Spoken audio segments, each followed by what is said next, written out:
Welcome to session 89 at the Lake of Biel.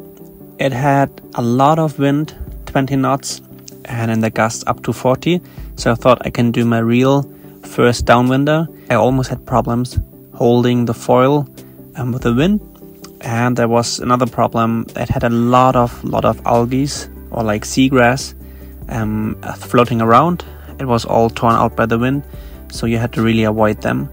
And I had trouble starting because the dock was kind of sideways to the waves, and so it was really difficult to start like that. So in the beginning I had difficulties, but then it got a bit better once I really hit some seagrass and went down.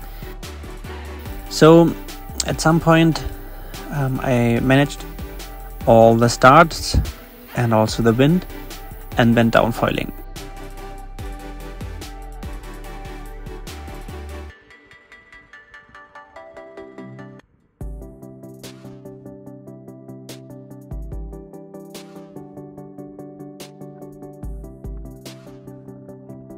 I was really hooked after the first run, and I will explain you why. Pump foiling is great, I love it, but after so many sessions it gets a bit dull, it's very repetitive. And so downwinding is like very challenging because you have to read the bumps, you have to connect the bumps, so it's very much, you're getting very much into a flow. And I think the challenge is really great, so I get it why so many people in Hawaii are doing those crazy downwinders. I guess we in Switzerland don't have so much wind, and then the lakes are a bit too small to get really a lot of bumps, but I guess on some stormy days we will be lucky like this. So that was my first kind of real downwinder. Now I have to walk back, it's a long way back. My impression was I was still going a bit faster than the waves, so I was overtaking the bumps mostly. I guess I have to go more diagonal to really ride them down, but it was nice. Much like it's less pumping, much less pumping. Is it English? Unfortunately, somehow the camera settings changed, and so I didn't record videos anymore, but I recorded time lapses. And so all the other runs, they have just like those time-lapse shots, which are really ridiculous.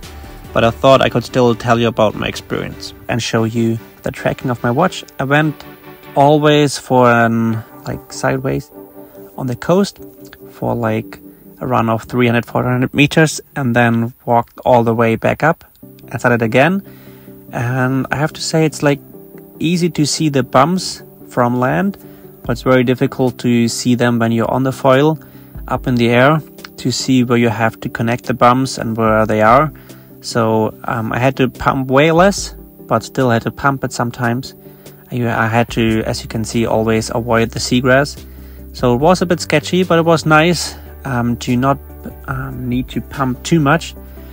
And so I had some nice runs down.